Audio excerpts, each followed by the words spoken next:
1978. This is an interview with Joseph Beakey. Dad, as a start, you can just tell us a little about your parents and where you were born. My dad was born in Germany in 1856.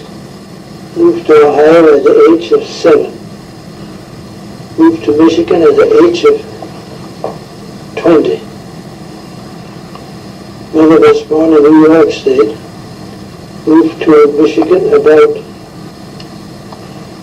at the age of 19. Now, what did they both do when they moved to Michigan? Where did They moved on the farm. My father lived in half-mile west of Lake Corners. My mother lived a mile east of Lake Corners.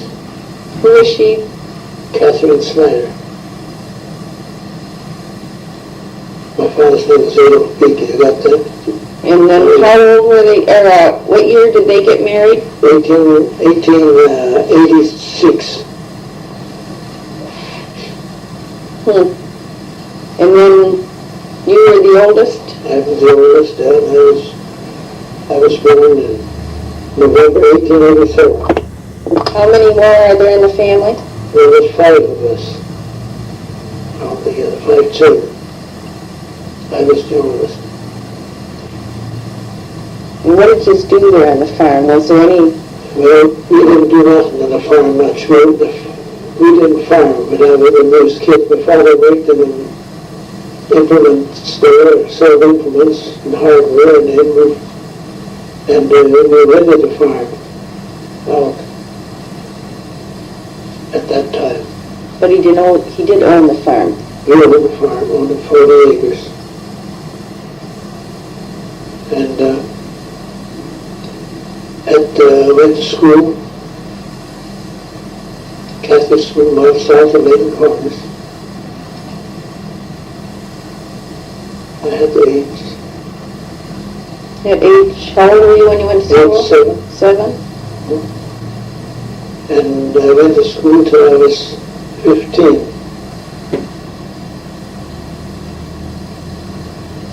What was school like in those days? Well, it was just, we had arithmetic, we had the old-fashioned arithmetic and reading, writing, and arithmetic. We had 2 grades of arithmetic to student. You had one teacher for the whole school? No, we had 2 teachers. They had one upstairs, that's the younger ones, up to about, I don't know, 3rd grade or something like that. And then when they get that far along, they went downstairs, and from then on up to the 5th grade. That's as high as we got them to. That's the tops. Then you were through school. How old were you usually when you were through school? I was 15. I had of course we had a restriction then, of course we went to 16, but my birthday was close by, so I didn't have to go long before I went home quick then. And I worked out by the day. Did you have to go to school every day? Oh yeah. Because you lived quite a few miles, didn't you? Yeah, we walked up, we asked together sometime. Once in a while in our cereal store, we didn't have to go, but that's very seldom. Then days we had snow from sometime the latter part of November till spring. We didn't have it, so all sleighs, no automobiles, horse and sleigh. No lights? Candle, not really candle, but oil lamps. Oh. No electricity anywhere. How did you heat the homes?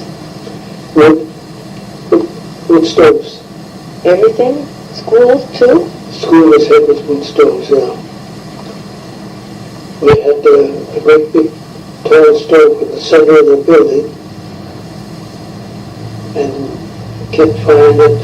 We had trunk with a lot of big stuff in there.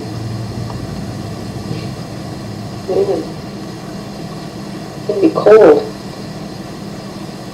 And what'd you do nights when you got home from school? What time did you get home?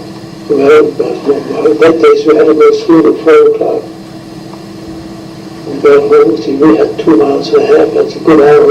It was about 5 or 8 before we got home.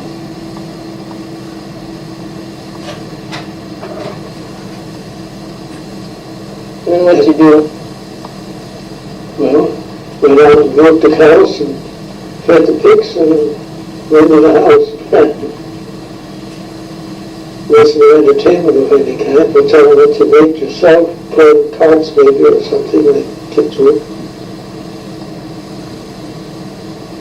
So then at age 16 when you were out of school, what'd you do, help your dad at the implements, or what? No, I worked around the neighbors a little bit once in a while, so I didn't do much of anything. I didn't do much till after I was about 19, 20, and then was when I started to work. Then we moved from that, we sold that place and moved to a mile east of Lake Corners, Grandpa Snyder's farm. We bought that. And then we had to go to work. Then there's 3 of us. I worked out by the day quite a lot. From then on, different rooms would need some help with it. Farming. Yeah, farming and different things. And at 1908, I went in the creamery. I got the job in the creamery. I was there for 3 years. Where was the creamery? For the 8 Corners. Oh. And then, Was that a big concern? well, it's just a one-horse affair. I don't still one there. It's just one person. I make butter making. Just for the people around there? Yeah, well, it's neighborhood around there. I mean, you just made the butter for them, or just sell? No, they sold it. That's a sold it. It shipped to New York. We put it up in 60-pound tubs. And we had to take it over to Montrose, ship it there, and we go to New York or New Jersey. Well, how did it get to Montrose? Oh, horses, wagon. And then how did it get to New York? Yeah. How did it get to New York? A train. Oh. There was a refrigerator car that came along there. It was a certain day of the week. They took that. They shipped it to New York by freight. Oh. For goods, they run the truck that carried our butter over to Montrose. Oh. He worked for the outlets for the grocery store. Where did you learn how to make butter? I learned butter making there by a fellow named Martin that was a butter maker before I was there. He learned me. I worked with him for some time there. And then he wanted to leave, so I took over. Well, how many years did you work for him before? I worked that summer. And in in January rather, I went to Lansing, Michigan State College for a course of butter making, which is a 6-week course. And I was down there for the 6 weeks, and then come back and took over again. You kind of ran the place all by yourself? Oh yeah, I was alone. The only one that worked in there? Yeah. I had a fellow there that he was the boss of the dealer there. He had that job for me where I wanted to get away with summers for a little while or something. He'd come over and wondered he could make butter too. He was a fellow named Matt Earl.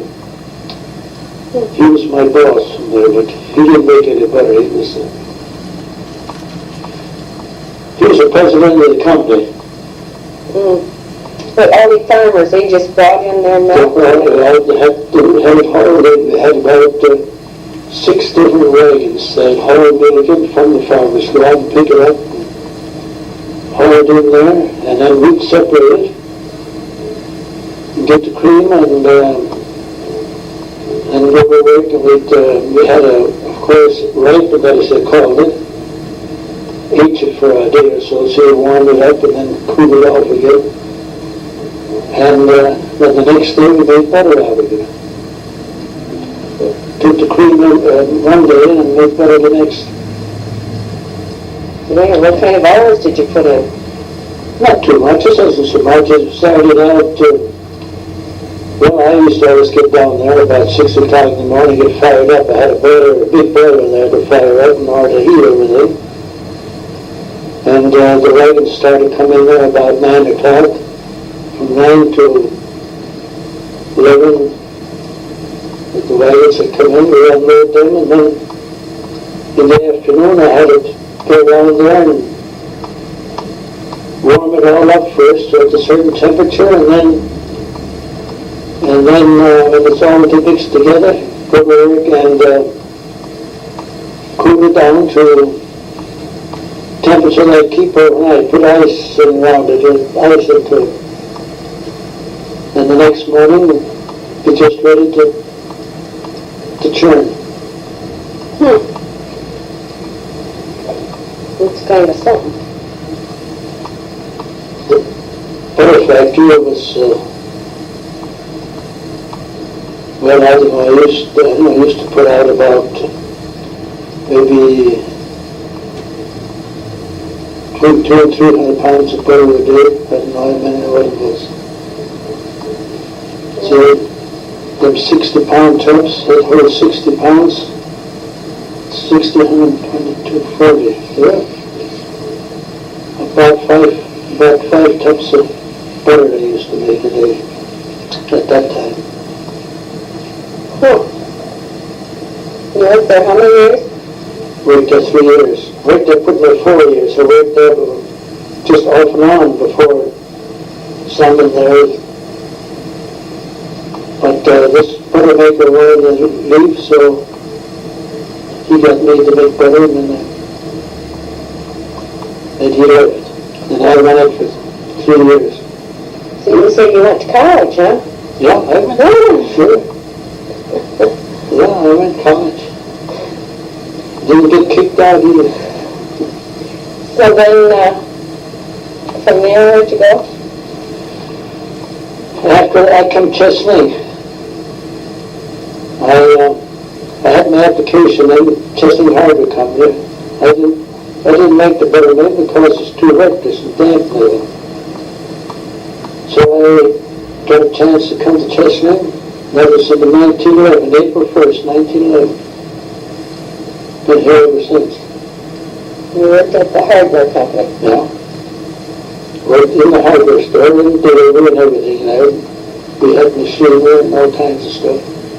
I drove a team for the first couple of months. Steady putting there. What do you mean you drove a team? Delivering stuff. Oh. Spring of the year. This is in April. And that fall they wanted me back in the butter baking again. They wanted to have me back for a year or two. So I got a leave from the harbor and went back there to make butter for just 1 week. When I came down with the arthritis, so I had to go to bed. Oh, really? And then I was in bed for about a week or 10 days, and I went back again. That time I really got it. I was in the bed for about a month then. What did you do for arthritis then? Just put you in bed? No, that was the only thing he knows he could do is to go over to Mount Clemens and fix the baths. So I went over there and I was over there for about a month. And that fall, What kind of baths? What do you mean? mineral bath over to Mount Pleasant, or Mount Clemens. Oh. That's a deep mineral water bath. I come back here and back home, and come back to Chesaning again, and sometime about the 1st of September.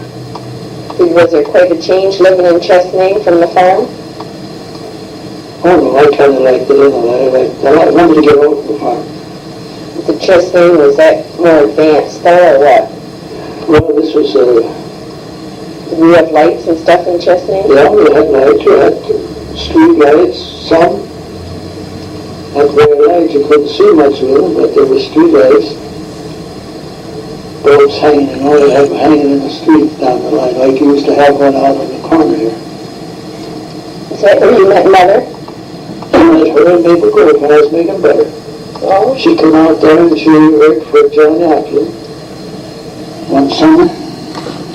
Met her there, and then when I come Chesaning, she came to Albany down there to the Prairie Farm, to Jacobs, and worked for him for a year.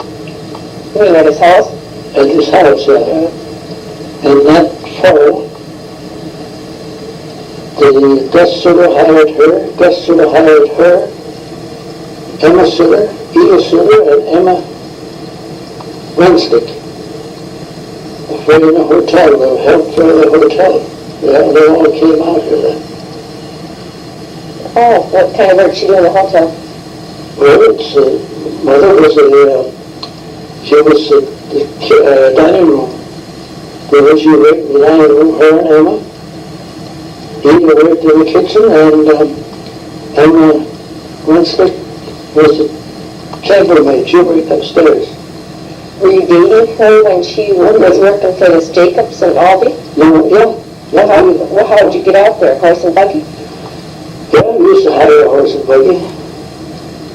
How often would you date? About, sometimes once a week, sometimes once in 2 weeks. It depends upon we had to hire a horse. Guy Miller and I, we hired a horse, and then he worked with this one girl worked down there after that, went down the store. So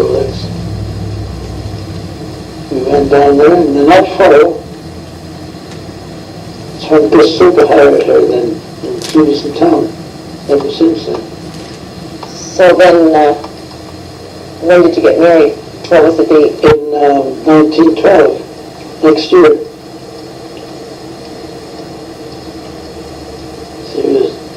I went out there in spring of 1911, and then spring of 1912, I went back to the butter factory there, but I never stayed out there. Well, I was out there about 3 months. I went going to taking a bath at the hospital there, not the hospital, but getting cured off from this arthritis. And that cured you those many of that? Pretty good. Yeah. So then you got married, did she continue working? No. No, she... Where did you live before you got married? Up here on Front Street, where... I can't think of his name now. Works for Pete Bank Company in the office there, a big tall fellow. What, you just moved in with a family? No. But the house is empty there. Get into the house. Who's we? Mother and I. Oh, this is after you were married. No, I meant before you got married and you came in town as a young man. Who did you live with? Huh? Who's staying with us? With Tortilla. A family? Yeah, up here by South Brigada there, and that for Johnson's lived there then. Oh. And then Tortilla moved in there. And I stayed with him for, about 4 or 5 months. And then he quit there and went out in the country. He bought a house out in the country, and so I had to move there and went downstate with Gus Sutter. And that next winter, Gus wanted to get a hired girl, so I went over to Choretta House and stayed with him from then on till I... Just kind of rented a room, huh? Yeah, room and board. Oh, yeah. Okay, so then you and Mother got married, then where did you live? On Front Street here, up there by... Can't tell you where. What, did you rent a house? Did you do rent a house or an apartment? Yeah, rent the house. The whole house? Yeah. I can't think of the fellow's name that lived in there and worked for pizzas. What, Before that, after I left. yeah. The house belonged to Ruth Hickman. How many years did you live there? Just the next 1st of April when he sold the house. Then we moved from there, we moved over there by the schoolhouse there where Harry Brown was. Oh, yeah? We lived there for a year. On Line Street there. On Line Street. And then the next spring, she got married. This girl that a relative from Mora. Can't think of the last name. I can't think of it. Anyway, so she got married and she wanted the house, so we went over where forget it is now. On Clark Street. Mm-hmm. Well, what did you buy the house or rent it at first? Rented it for 3 years. And in 1917, 1917 we bought it. At that time you had how many kids? Louise, she was still around. When you bought the house? Mm-hmm. Did it have all modern conveniences when you bought it? No. Had a pitcher pump in the kitchen for water out of the cistern. The cistern was underneath the house. The bathroom was out in the backyard. And lights, we had just one bulb hanging down from the ceiling and one in each room just hanging from the ceiling. That's the only light there was. Just didn't have any plug-in, so it didn't need any amount of plug-in anyway. And it was still heated by wood stoves. Yeah. How long before you got modern conveniences in the house? Oh, gradually I began. It was like that for maybe about 2 years, and then we took the basement out and put a basement underneath the house and got put a furnace in. Well, cool, huh? Mm-hmm. Huh. And you ended up having how many kids? 10. Not bad. And then what? Let me see. You worked at you came in town and worked at the hardware. Okay. You said you worked at the hardware. How many I years? lived at Chesaning Hardware Company for 14 years. When Sperry wanted to sell out, I got Fred and we went and bought it. That was in 1925. And that was located where? Well, it was located right where Fred Birds is now, where the Woods Hardware is. We had one to the east there, that was our store. Then after we were together first, and we divided it in, and I took the furniture end of it and Fred had the hardware. You were together how many years? We worked together for 20 years, Fred and I. Then we split up. And I took the furniture, end of it over there, furniture and refrigeration at that time. Had a few washing machines. Fred had the hardware in. Then from there on, it was... We see somewhere along there, though, didn't you work for the Ford company, or? That was down the garage, down the Chesaning Hardware Company, that was Ford. Oh, we sell cars, too? Yeah. Oh. I didn't get that in there. Oh, how did you, had cars been out very long? How'd that go? Well, there were very few then. The first year I was there, I sold a few. Tom Baczynski had one, and what's the matter, kind of thing. Did you have one? No, I didn't have it until 1917. But you knew how to drive? Oh, yeah. I learned to drive in 1911. I drove cars ever since 1911. First year I was working there, we had my own wheel that we drove around to repair the rig. Well, what did these men do when they come in and buy a car? We didn't have anybody sitting on that net. That was early. I mean, did they know how to, who taught them how to drive and stuff? Well, there wasn't, I don't believe there was Didn't you teach them how to drive? not done yet. Not till about, see, that was about 15, we started. That's when we really started to move cars. But before then, anybody learning to drive, we get one when they had to stay with it for 3-4 days sometimes to get some of them old boys. Anyway, some of them old fellas that had the money so they could buy cars with. Mm-hmm. What did the new car cost? Go from $550, something like that. Not very much higher, $500 to $600 you could get a good Ford, new Ford. When I bought mine, it was about $700. That was later. You sure didn't buy things on time then, did you? If you buy a car, you have to pay for it, huh? I bought mine, I just had a charge to me on the books that I was working there, and they took some out every week, so much. Oh. Would they do that to most people, charging?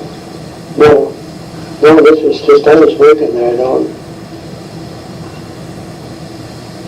I bought this car, this one that's been drove to Grand Rapids from here. The fellow was a good looking and lost his car, so they had of course, they had a contract on the car. So I went over and got the car, and they didn't have it for what's left on it. Mm-hmm. But most of the time they had to have pay cash for it, huh? Well, some paid cash. At that time, they wouldn't buy a car, they didn't have the money, because heck, they didn't need a car or anything, they were just wondering what the heck it's about, but just about home, town, and they didn't get out of the township anything very much in them days. And you'd have to go where and pick up the cars? Detroit. You have to go pick them up and... Yeah, well, them days we didn't drive them through there. They shipped them through. They couldn't knock them down, put them in a car, in a railroad car, and ship them through. And the roads wasn't, had to go out in the middle of summer and the roads just couldn't drive because there wasn't any, the roads wasn't taken care of there yet. This place up between here, they tried, the sand was so deep you couldn't hardly get through, all that kind of stuff. Oh, well. Yeah.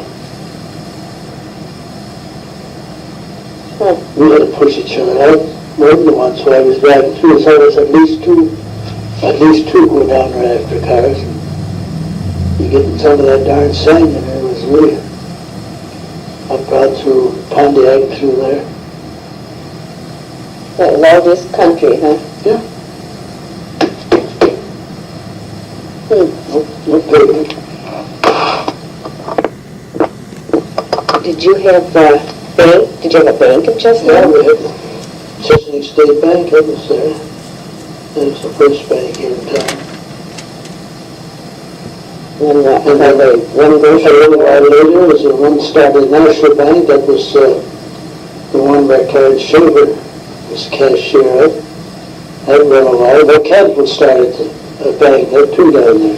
Campbell started the bank. And then they sold out to the National.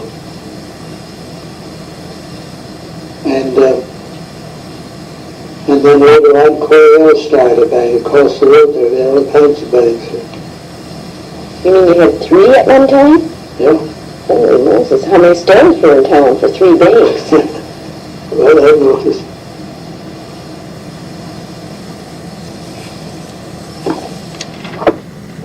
If you had 3 banks in Chesaning, how many other stores were there? One was Chesaning shoe store, Campbell's grocery store, Spray and Ferguson. Okay, now you were saying there's 3 banks and you were naming the stores in Chesaning. The stores, I was Campbell had a store there. Jackson. Jackson, what was it? That's a grocery store. That is a grocery and dry goods. That's a combination store, general store. Campbell's over there. Campbell's was a grocery store, most of the time. And then there was the Chesaning Hardware Company. That's where I worked. And on the other side there was a shoe store. I can't think of his name now. And after I heard of a shoe store there, it used to be a shoemaker. And then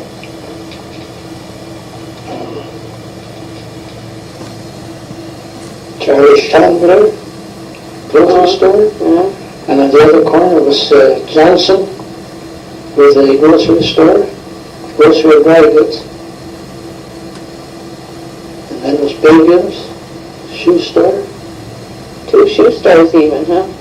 Yeah, How many taverns? I don't know. It was, well, the hotel had one. Then there was Frank Martin had one. And down the line there was Approximately what year was this? Haley and approximately Approximately what year?